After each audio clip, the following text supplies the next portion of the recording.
السلام علیکم ویورز. اس بار ایک بلینڈ کر کے دیکھتے ہیں, ایک تجربہ ہے. اگر آپ کو اچھا لگے تو اس کو کنٹینیو کریں گے, نہیں تو اس کو ڈراپ کر دیں گے. میں نے شاعری سے آغاز کیا تھا, پھر اس کے بعد جرنلزم نے مہلت ہی نہیں دی کہ میں شاعری. یہ میرا ایک مجموعہ ہے, پچھلے پہر کا چاند. یہ آؤٹ آف پرنٹ ہے. پچھلے میرا خیال ہے کوئی 5-6 سال سے نا اس کا کوئی نیا ایڈیشن نہیں آیا. اب یہ جو جتنے کاغذ بیچ میں ٹھسے ہوئے ہیں یہ اس لیے ہیں کہ میں اس کو ریوائز کر کے تو اس کا نیا, لیکن ابھی نہیں. یہ اس میں میرا خیال ہے 6 مہینے اور لگ جائیں گے. اس سے میں چند شعر نکال کے میں آپ کے ساتھ شیئر کرتا ہوں. اس میں آپ نے ضرور کامنٹ کرنا ہے اور تبصرہ. ایک شعر ہے, ایسا نہیں دیکھا کبھی حال اور کسی کا, پہلو میں کوئی اور خیال اور کسی کا. یہ زندگی کی کامیڈی بھی ہے اور ٹریجڈی بھی ہے. یہ بہت بڑا المیہ بھی ہے, بہت بڑا تربیہ بھی ہے. یعنی پہلو میں کوئی اور خیال اور کسی کا. وہ پہلو میں ہونے کا مطلب صرف وہ انسان ہی نہیں ہے, یہ بہت بڑی رینج ہے. انسان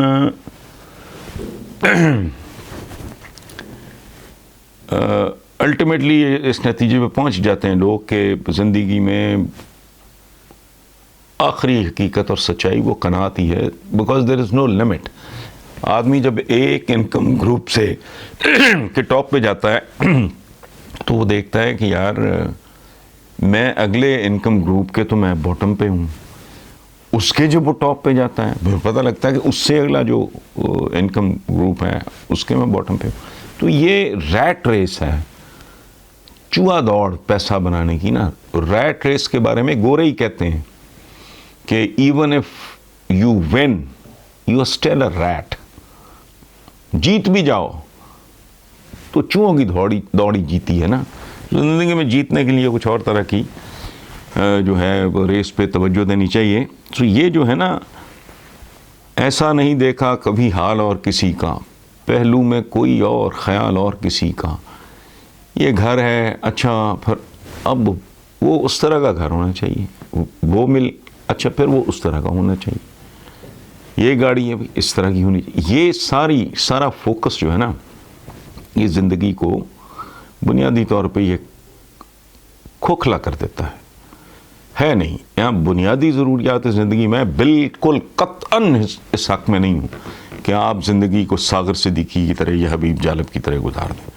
میرا ان کے ساتھ تعلق, ہمارے گھر میں رہے ہیں حبیب جالب لائل پور میں, فیصل آباد میں, تو میرا تو ان کے ساتھ ذاتی تعلق تھا. لیکن یہ قطعاً نہیں, غلط. میں یہ کوئی اس طرح کا آپ کو کوئی پرچار یہ نہیں کر رہا, بالکل نہیں. آپ ذمہ دار ہو اپنی فیملی کے لیے, اپنے بچوں کی اچھی ایجوکیشن, اچھی سے اچھی ایجوکیشن, ان کو عمدہ سے عمدہ ماحول دینے, وہ سارا بہت ضروری ہے. But there is a very thin line. ضروریات میں اور لغویات میں ایک باریک لکیر ہے. وہ بندہ ایز اے رائٹر الحمدللہ میں نے جلدی سیکھ لیا فل سٹاپ لگانا زندگی میں. کہاں فل سٹاپ لگانا ہے, مطلب یہ نہیں ہے کہ جیسے ساغر صدیقی صاحب نے زندگی گزاری, حبیب جالب صاحب نے بچے بھی نہیں پڑھ سکے, یہ نہیں ہوتا. یہ دوسری ایکسٹریم ہے. You are responsible as a father, as a mother, مطلب آپ کی ذمہ داری ہے کہ آج ظاہر ہے آج سے 1000 سال پہلے, 1500 سال پہلے زندگی اور تھی, آج اور ہے. آج بہت مہنگی ہے. ہمارے اپنے گھر میں کبھی سوچ بھی نہیں سکتا جتنے بلز ہمارے یہاں آتے ہیں, کیونکہ اس وقت گھر میں تھا ہی کچھ نہیں. کیا پنکھے چلتے تھے, پیڈسٹل فینس چلتے تھے, ریڈیوگرام, یہ 3-4-5 آئٹمز ہوتے تھے. اب تو کچن میں ہی پتہ نہیں اس کو کیا کہتے ہیں, فوڈ فیکٹریاں, تو پتہ نہیں کیا کیا چل رہا ہے. ہر بیڈ روم میں ایک ٹی وی لگا ہوا ہے, فلانا ہے. تو وہ زمانے بدل گئے ہیں, زندگی بہت مہنگی ہو گئی ہے, کوئی شک نہیں. اس کے مطابق تو ڈیفینیٹلی آپ کام کریں. لیکن یہ جو ہے نا, پہلو میں کوئی اور خیال اور کسی کا, یعنی ہمیشہ نظر ادھر رہے نہیں. اچھا, دوسرا, میں وہ بچہ جو جزیرے میں اکیلا رہ گیا, خود ہی اپنا باپ, خود ہی اپنی ماں بننا پڑا. یہ میرا ذاتی تجربہ ہے زندگی کا. میں جب گھر سے اختلاف, میرے والد اللہ انہیں غریق رحمت کرے, انتہائی خوش لباس, بہت پڑھے لکھے آدمی, اختلاف ایک عجیب سی بات پہ ہوا. انہوں نے کہا سول سروس کی تیاری. میں نے کہا جی میں نے نہیں سول سروس نہیں کرنی ہے, مجھے افسری کا شوق نہیں. پوچھا ہاں تو تکلیف کیا ہے, وجہ کیا ہے؟ تو میں نے کہا جی میں طبعاً میں کسی کا افسر نہیں ہو سکتا اور نہ میں کسی کا ماتحت ہو سکتا ہوں. میں باس ہوں گا, مجھے سبارڈینیٹ اچھا لگا, مجھے وہ چپڑاسی بھی بحیثیت انسان کے اچھا لگا. میں برابری کی سطح پر ڈسپلن تمام, اس کے ساتھ دوستی کر لوں گا. میں تو نہیں دیکھوں گا کہ اگر میں 22ویں گریڈ میں ہوں تو یہ 16ویں گریڈ, نو. اسی طرح اگر میں جونیئر ہوں اور میرا سینئر یا میرا باس کوئی گھامڑ ہے, کوئی احمق ہے, تو میں تو نہیں لحاظ کروں گا اس کا, چونکہ وہ مجھ سے سینئر ہے, پہلے پیدا ہوا تھا تو پہلے سروس میں آ گیا. میں نے کہا جی تو پھر کرو گے کیا؟ میں نے کہا جی میں کوئی لکھنے پڑھنے کا کام کروں گا, جرنلزم یہ وہ.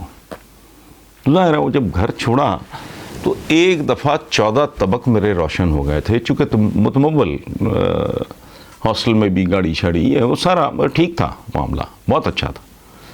وہ یکدم جب آیا تو مجھے پتہ لگا کہ یار یہ پیرنٹس یہ کتنی بڑی عطا اور کیسی عجیب زندگی. اب تو پرسانے حال ڈیفینیٹلی کوئی نہیں تھا, تو سنبھلتے پھر کچھ وقت لگا. ظاہر ہے وہ قیمت ہے جو دینی پڑتی ہے ایک آزادانہ فیصلے کی. اختلاف جو میں بات کر رہا ہوں تو I was and I am in love with my father. میں اپنے بیٹوں حاتم ہاشم کے ساتھ سال میں 5-7 دفعہ ماڈل ٹاؤن قبرستان میں وہ آسودہ خاک ہیں, میں جاتا ہوں. سارا اختلاف خوبصورت چیز ہے, اس کا مطلب یہ نہیں کہ احترام میں کوئی کمی تھی, لیکن بہرحال کیا تو پھر زندگی کی سمجھ آئی کہ یار اپنے ماں باپ بننے کے لیے کتنی ہمت درکار ہوتی ہے. میں شیئر کروں گا پھر اس کی تھوڑی تفصیل اگلی بار. اور آج کے سیشن کا آخری شعر یہ, تو مجھے لگتا ہے شعروں میں ٹائم ختم ہو گیا. مکر نہ چاہوں تو اپنے سے شرم آئے مجھے, میں چاہتا ہوں کہ تو خود ہی چھوڑ جائے مجھے. اچھا یہ بھی بڑا ایک عجیب سا ایکسپیرینس ہے زندگی کا. آپ میں سے کچھ لوگوں کو ہوا وہ شاید, کہ بندہ ایک رشتہ بھلے کیسا ہی ہو, اس سے باوجود آپ کی غلطی ہوتی ہوگی, یہ ضروری نہیں ہے کہ دوسرے فریق کی کوئی غلطی ہو, آپ میں کوئی کجی ہوتی ہوگی, خامی ہوتی ہوگی, تو لیکن بندہ کہتا ہے یار بس I don't want to continue, میں اس رشتے کے ساتھ مزید نبھا نہیں کر سکتا, گزارا نہیں کر سکتا.